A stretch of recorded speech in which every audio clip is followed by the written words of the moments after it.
I'm going to be going into 11th grade this year. Okay. Gotcha. So I know I filmed you making the rose, and I had started filming you making the leaflet before that storm blew in. That's right, bud, yeah. Well, I'm making a different kind of leaf now. All right. I don't remember if you saw me do this leaf or not, but this is kind of a newer kind. Oh yeah, that's hot still. That's not hot. You can touch it right now if you'd like. That's brass. Oh dang. I melted brass on it that time. Yeah.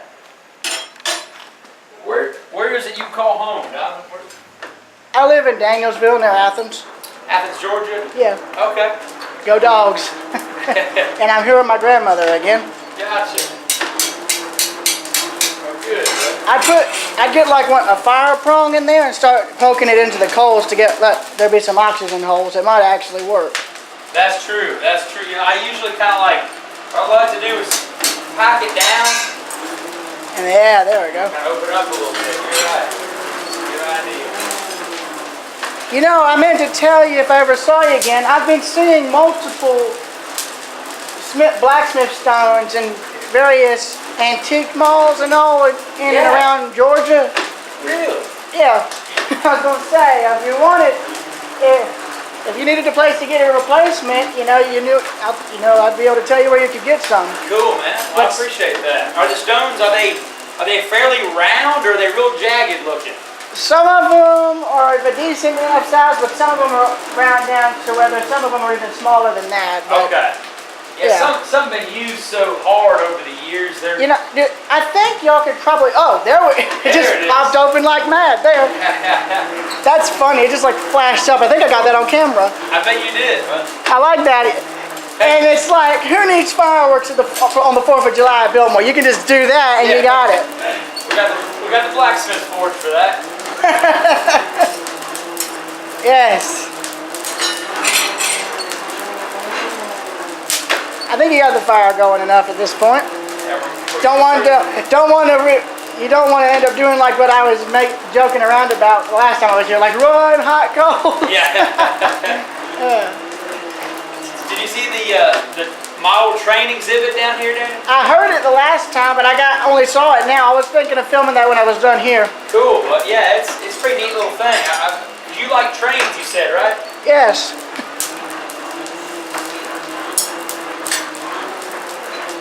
I remember you telling me that last time. I tell you, I'm glad at least someone here remembers who I am. Of course, the one person who surprised me the most in terms of remembering who I was one of the employees at a rail line in West Virginia, a scenic railroad at Cass. His name was Josh. Yeah. And I'd met him a few years prior on my first visit to Cass. Came back after an absence of 2 years, and he still remembered who I was. That's awesome, man. Yeah. Some people are good at remembering faces, Hey, I'm glad. Hey, if there's a personality that sticks out, by all means. Yeah. You gotta remember them. You got it. Yours sticks out. Thank you. It's a good thing. Same with yours. Thanks, bud. Yeah, I'm curious. Like somebody people remember, Yeah. I'm curious. How can you handle messing around with all this hot metal here? Does it just get hot towards where the fire's centered at? Exactly, but it's like this will get hot there, but it takes an awful long time for that heat to get all the way here. So it does eventually. Don't you have some of those gloves? I do sometimes like to wear gloves. Yeah. It does depend, Some projects you just don't really want to. The gloves kind of get in the way, I find. Yeah. Oh dang! Bits of the metal are actually coming off on that sucker. Hey, you see all that gray flakes coming off? Yeah, the slag. The slag, yeah. That slag's cutting loose.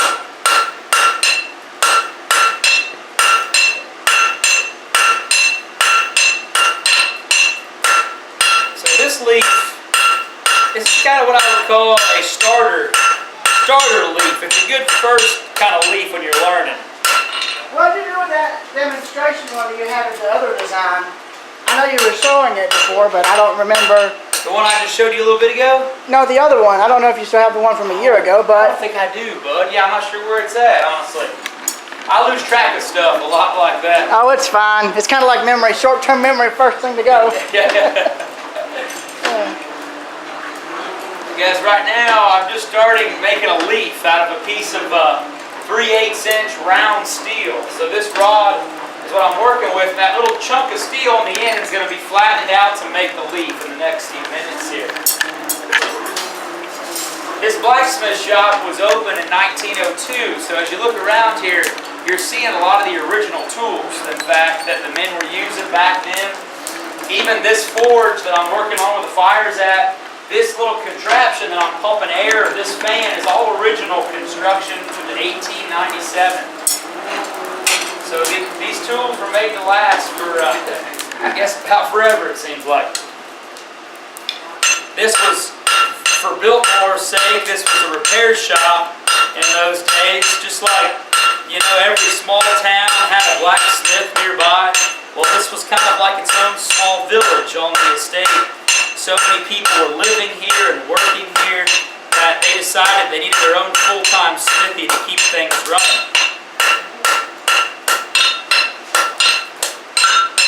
The old saying, strike while the iron's hot. You can see where that comes from because the color of that steel dictates what I can do with it. So right now I'm looking at it thinking that it's time to stop trying to make it move. Because even though it's dull red, you know, steel can be 1,000 degrees and that's cold. So if 1,000 degrees is cold, 2,000 is hot. So that's kind of the range I would say. Generally I'm working in is about 1,500 to 2,200, somewhere in there. So I just brought this fire back to life a few moments ago, so it's still not quite up to what I would call working heat. Well, it's workable, but it's not as hot as I'd like it. So I'm trying to get a little more oxygen flowing into it. That's all it really needs at this point, is a little more air. Oh, there's some sparks flying. So that little chunk of steel on the end, I'm going to start flattening it out to make the leaf these next few heats.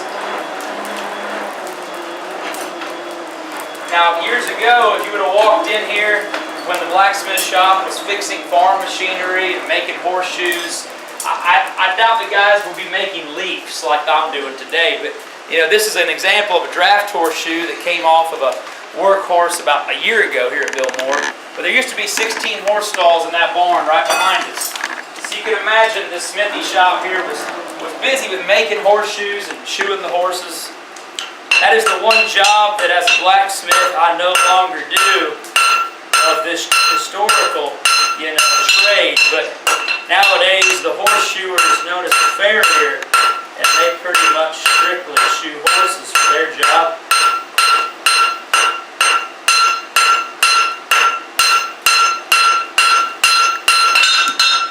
So I've switched over to a different hammer here.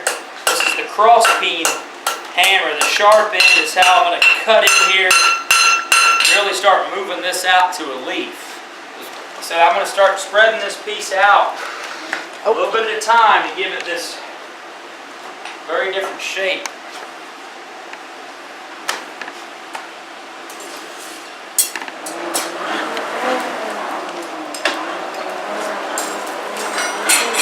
A lot of times a leaf of this size, the reason that I often make these is that I enjoy to make these leaf keychains, so that's what I'm forging out of the piece right now, guys, is a little keychain. I'll put a key ring on it right there and you got a finished product there. Each one, of course, a little bit unique and different. I've never made two exactly the same. I've probably made over 200 of these things now, but It's still a lot. huh?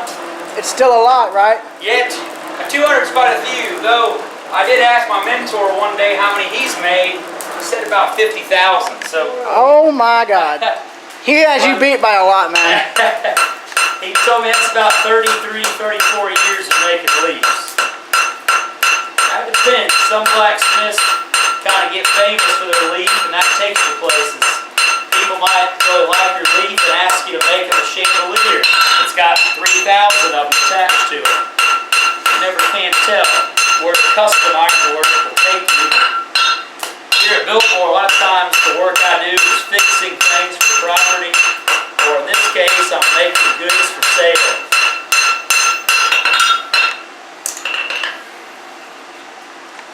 It's getting a little closer there. there. I want to get this thinned out a little bit more before I cut the veins into this leaf. Right now it's just got all vertical lines on it, as you can see.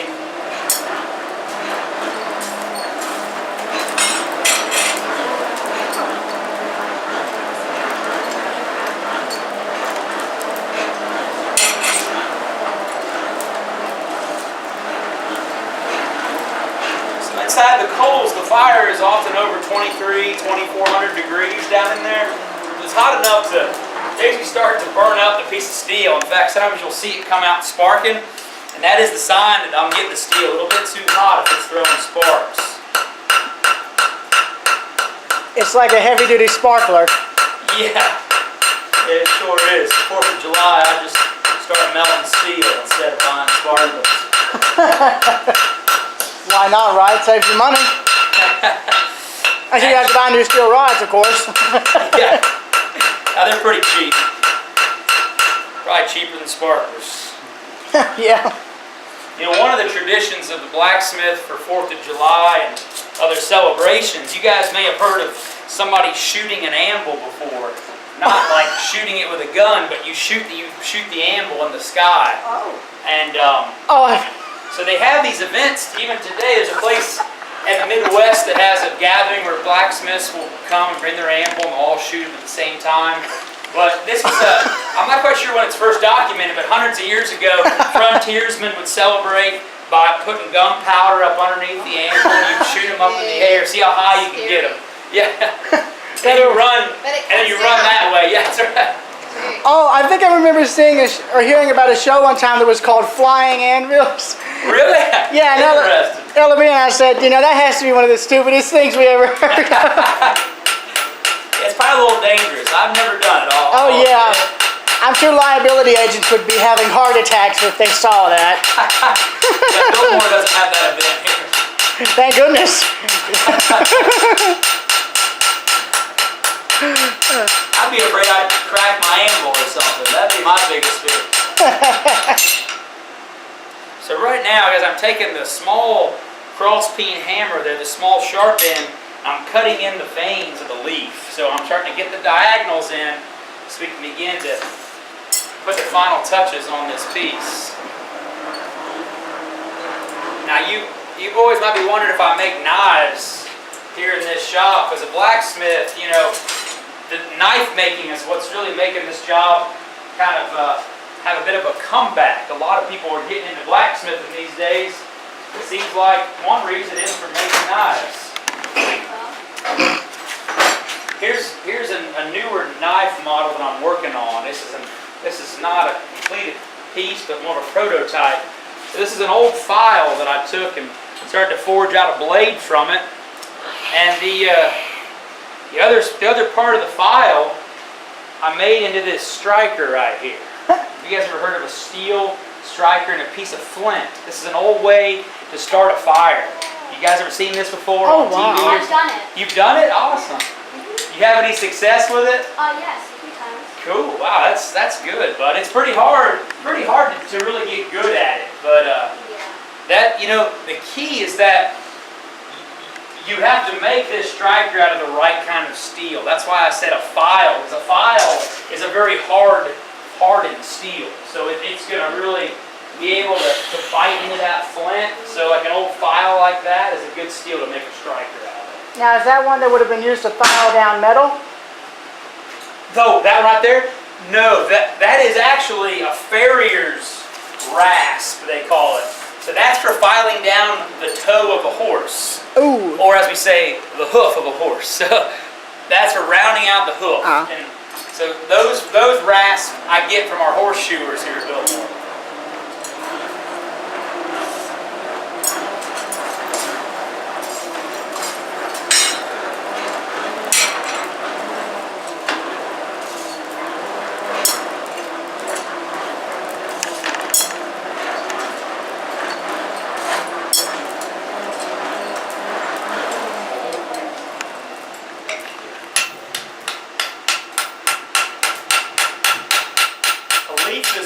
Is a kind of simple shape to learn as an apprentice because I see the bit.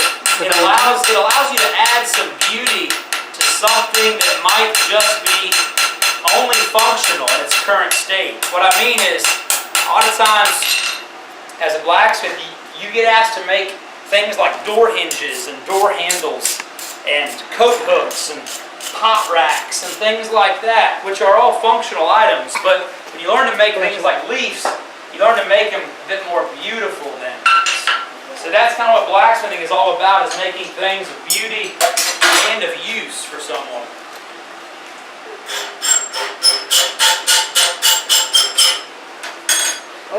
That's why no machine has taken away all of the blacksmith job. Now, there's been things that have faded away over the centuries that we no longer do.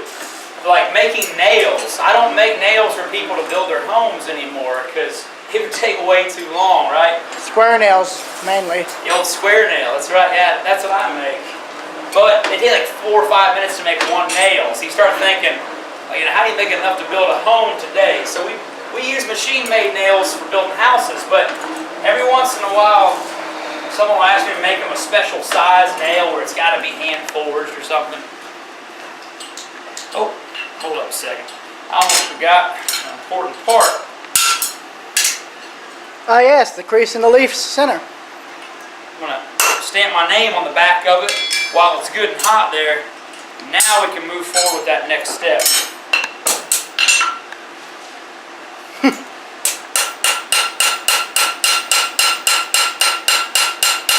Alright. That should do it. So this leaf, I suppose you could call that a finished leaf if you wanted to, but it needs a little more detail. And one thing it needs is more dimension. You see how flat it is? It's like it got ran over by a train or something. Kind of like when you put a penny on the track. Yeah. I want to make it kind of blossom open. So I'm going to do a couple things here that's going to hopefully transform this leaf a little bit and make it look a bit more beautiful.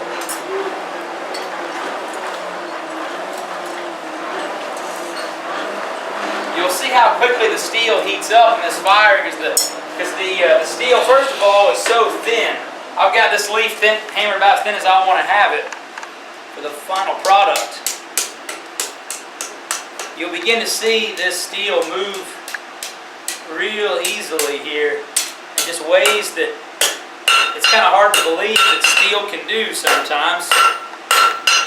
I often say the steel moves a bit like a piece of clay every once in a while. When I get it to just the right temperature, that's when I find it's very clay-like in its consistency. But only for a few seconds sometimes is it like clay.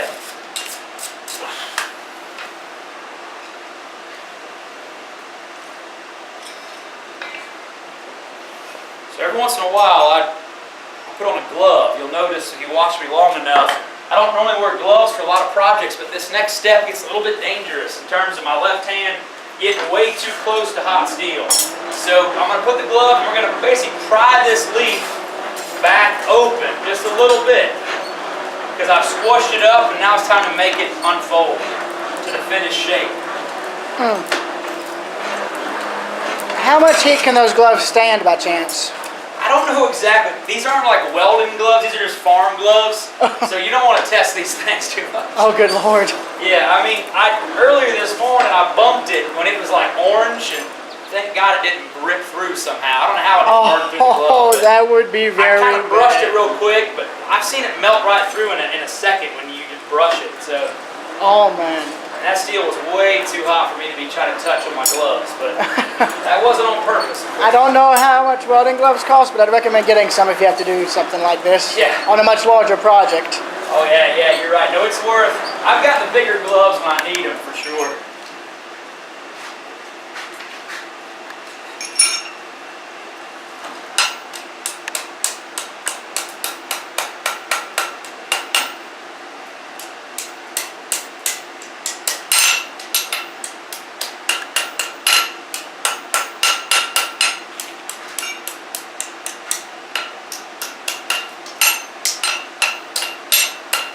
Get that right finish, just kind of about when it looks good to me, I'll know that I've arrived there. I want to unfold it just enough where that crease is clearly visible down the center of the leaf.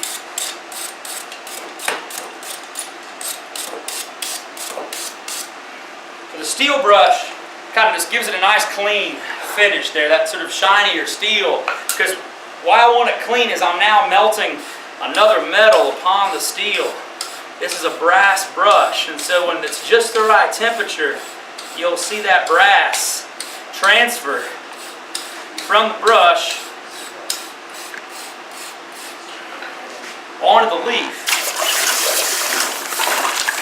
You can see it was still a little bit hot. It wasn't too hot, but it still had some heat to it to allow that transfer to take place.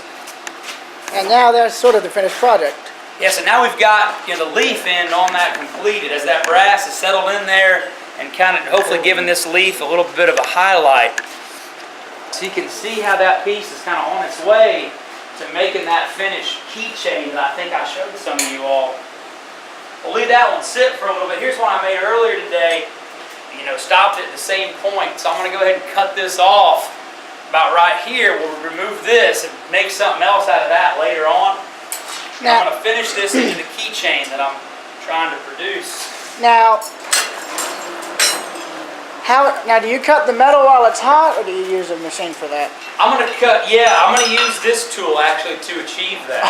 Oh. This is known as a hot cut. So we're going to use the heat to my advantage. Generally speaking, you want to use the heat to your advantage. So, I can use my hacksaw, but this is actually a little easier doing it this way. So, and it's almost as quick sometimes, I find. As long as the fire is good and hot. So now you're going to put something under that to keep it up, and then you're going to hammer it down to cut on the steel to force it to cut? Yeah, I'm going to hold it parallel here with the tongs and just give it a few good licks. It's going to slice it in half there. I'm going to get focused in on this now because I want to get that on camera. This part's pretty fun. I like seeing steel cut in half, There's some kind of odd satisfaction with just messing up something. As crazy as it sounds, it's true. Hopefully I won't mess it up, but we'll see. There's always a chance. You're too good of a blacksmith to mess up this, man. I appreciate the confidence, but I'm always learning something new every day, and you only learn through messing up, it seems. Aye. You notice I cut it like 90% of the way. If I cut it all the way, this little piece just kind of shoots off somewhere. So we don't want that. Thanks. Yeah, that's for your guys' safety. So that way you can control the brake a little bit. Actually, usually it always shoots right that direction. Sure. Usually. 90% of the time. Alright guys, so now you see I've left myself not a whole lot of stock, but that's a pretty thick chunk right there on the end. So that means there's a lot of mass in there that I can pull out and stretch into the finished top here.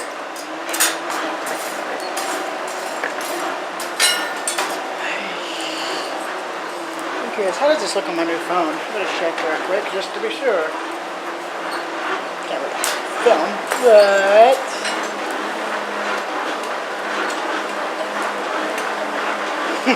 As a blacksmith, you make a lot of friends in January doing this kind of work, guys. You don't make a lot of friends this time of year. That's the cold weather job. Yeah. it's like, hey, can we come and warm up in your blacksmith shop? Yeah. Yeah, in the wintertime, you think about years ago, a lot of children grew up